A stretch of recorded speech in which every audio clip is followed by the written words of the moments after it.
오늘 그 말씀은 부모와 자녀에 관한 말씀인데, 우리 예수 그리스도 안에서 성령 충만한 그리스도인들은 믿지 않는 사람들의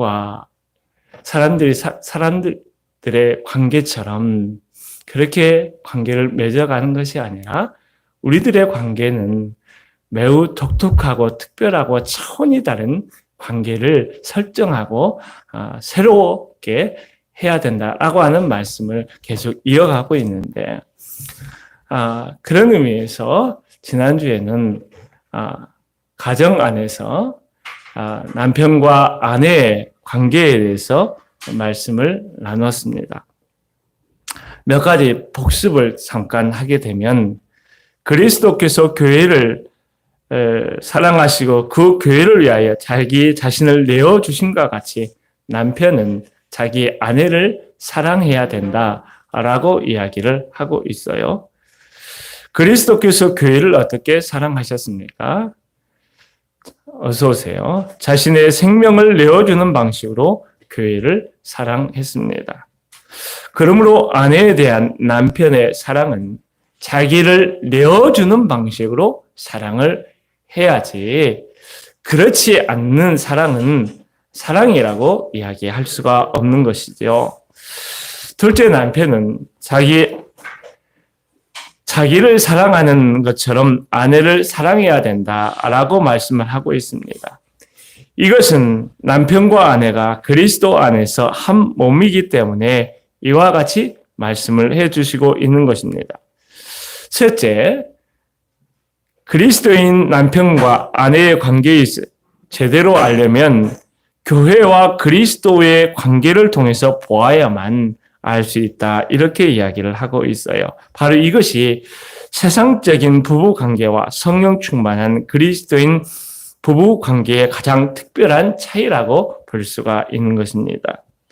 오늘은 성령 충만한 그리스도인의 부모와 자녀의 관계라는 제목으로 말씀을 나누려고 하는데, 시간이 한 10분 정도 제가 예상을 해서 오늘은 자녀가 부모에게 어떻게 해야 하는지, 그리고 다음 주에는 부모가 자녀에게 어떻게 해야 되는지 좀 나누어서 짧게 말씀을 나누려고 합니다.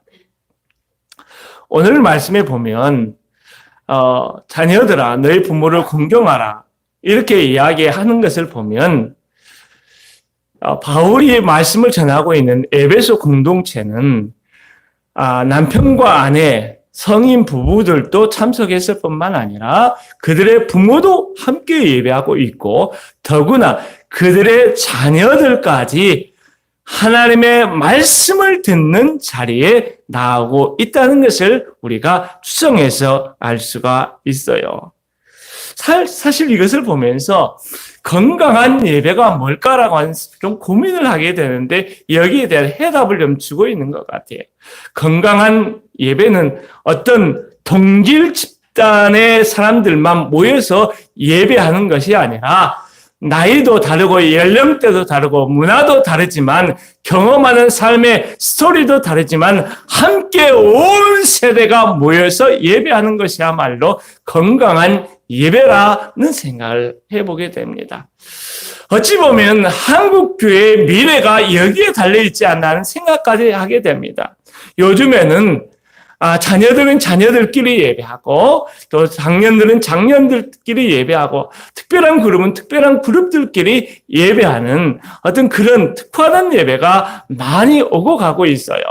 그런데 저는 그것도 전도를 위한 특별한 예배라고 생각을 하지만, 그럼에도 불구하고 건강한 교회, 우리가 회복해야 될 예배는 온 세대가 함께 모여서 예배하는 교회야말로 건강한 교회요, 건강한 예배라고 저는 생각을 합니다. 왜냐하면 목사가 이 앞에서 설교를 해도 젊은 세대는 알아듣지는 못해요. 목사가 여기에 설교를 해도 어린 아이들 세대는 목사의 설교를 알아듣지는 못해요. 왜냐하면 같이 예배를 통해서 언어적, 정서적, 영적인 공감대가 형성되어 있지 않기 때문에 그런 거예요. 어찌 보면 우리들은 온 세대가 함께 드리는 우리 작은 우리 교회지만 우리 교회야말로 건강한 교회라는 자부심이 좀 있어요. 할렐루야. 두 번째, 이 말씀을 들어가기 전에 우리가 주목해야 될 점은 뭐냐면, 바울 사도를 통하여 하나님께서 그리스도인, 성령 충만한 그리스도인의 새로운 관계에 대해서 이야기하면서 먼저 부부의 관계에 대해서 이야기하고 그 다음에 자녀의 관계에 대해서 이야기를 하고 있어요.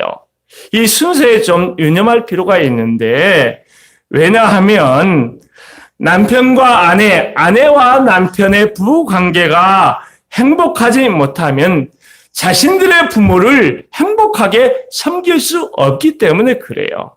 마찬가지로 남편과 아내의 관계가 행복하지 못하면 자기의 자녀에게 건강한 양육을 제대로 할 수 없는 어려움이 있기 때문에 그런 것이죠. 그렇기 때문에 부부 관계야말로 가정에서 정말 핵심적인 관계, 중요한 관계라고 하는 것을 우리가 유념할 필요가 있겠다 싶습니다. 자녀에 대해서 하나님께서 바울 사도를 통하여 어떤 권면을 하고 있을까요? 두 가지 면으로 권면을 하고 있어요. 오늘 말씀에 보면 첫 번째는 자녀에 대한 권면이 있고 1절에 3절까지 그리고 4절에 걸쳐서 부모에 대한 권면이 있어요.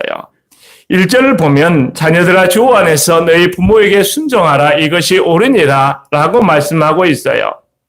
여기에서 자녀들아 라는 말은 테크나라고 하는 헬라어를 쓰고 있는데 아주 어린 아이들을 이야기하는 것뿐만 아니라 성인 자녀들을 포함해서 테크나 자녀들아 이렇게 부르고 있는 것입니다. 다시 말하면 어리건 성인 이건 부모를 모시고 있는 모든 자녀들, 성령 충만한 그리스도인 자녀들을 이야기하고 있는 것입니다. 그렇다면 성령 충만한 그리스도인 자녀들은 자신의 부모에 대해서 어떤 관계를 가져야 하나요? 첫 번째, 오늘 말씀은 순종하라 라고 하는 말씀을 주고 있어요.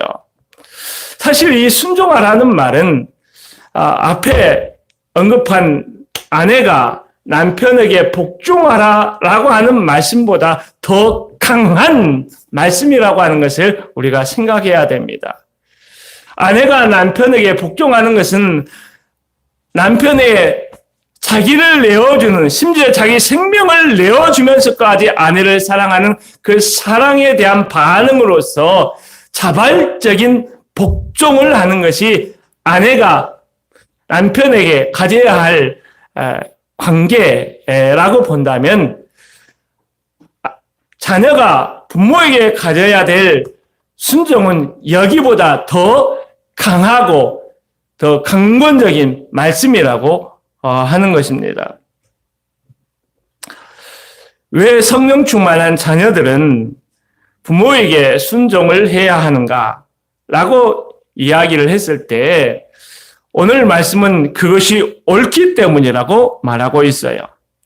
가장 먼저 동서양을 막론하고 또 종교를 막론하고 어디에서나 어느 장소에서나 어느 영역에서나 부모에게 순종하라고 가르치고 있어요. 왜냐하면 그것은 하나님께서 우리의 양심에 심어준 본능적인 자연법이기 때문에 그렇게 해야 된다고 이야기를 하고 있는 것이에요.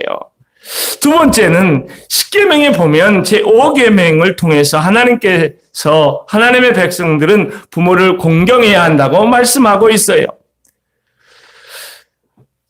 왜 사도 바울은 제5계명의 말씀을 끌어와서 부모를 공경하라고 이야기하고 있느냐 하는 것은 부모를 공경하는 것이 바로 하나님 아버지의 뜻이기 때문에 그렇게 해야 한다는 것입니다.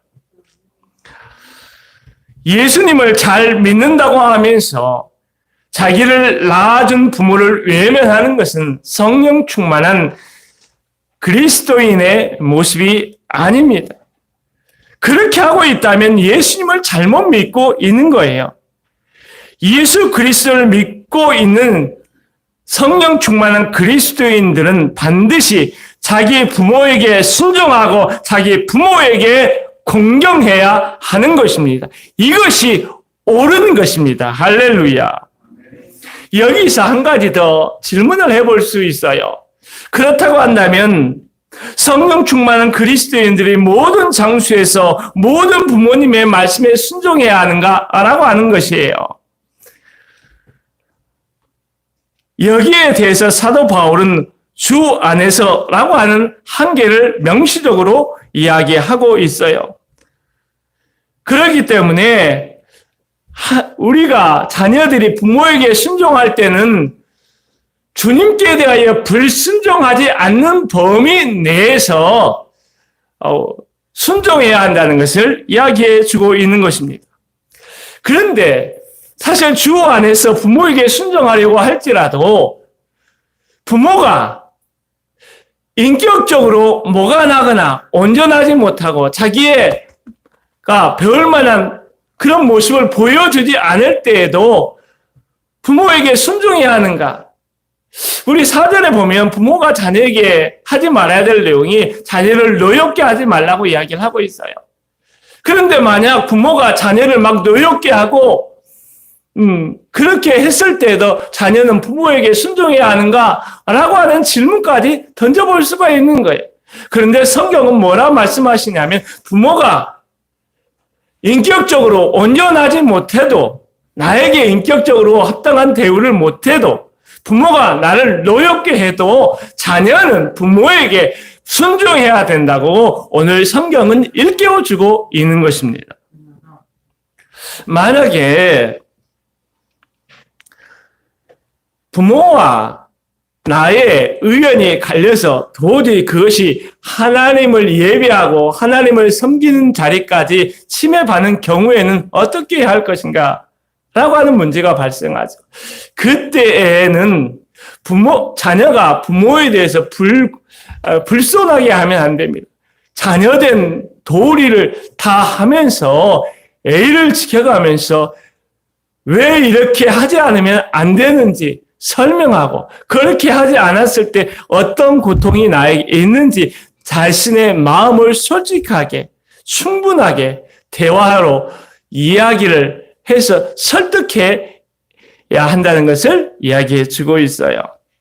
그런데 오늘 말씀에 보면 부모에게 순종하라라고 하는 말씀에 그치는 것이 아니라 부모에게 공경하라라는 말씀을 더해 주고 있어요.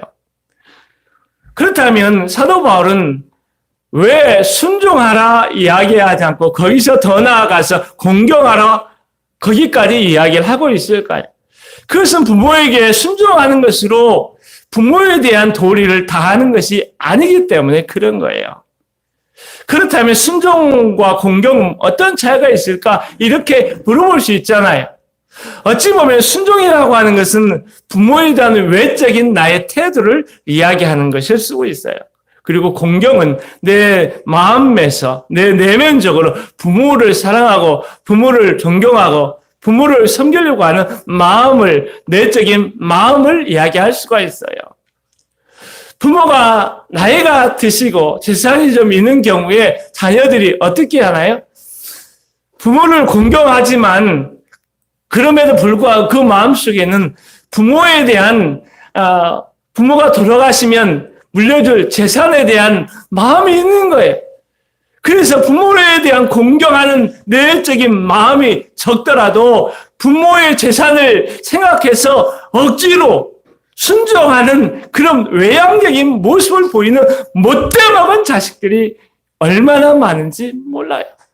그런 자식들이 있어서 부모가 돌아가시면 부모의 재산을 가지고 자기 형제들끼리 싸우는 그런 일도 벌어지는 일들이 신문지상에 얼마나 많은지 몰라요. 그래서 오늘 말씀은 너의 부모를 순종하는 데서 그치지 말고 너의 부모를 너의 내면에서 온전하게 공경하라 이와 같이 말씀을 주시고 있는 것입니다.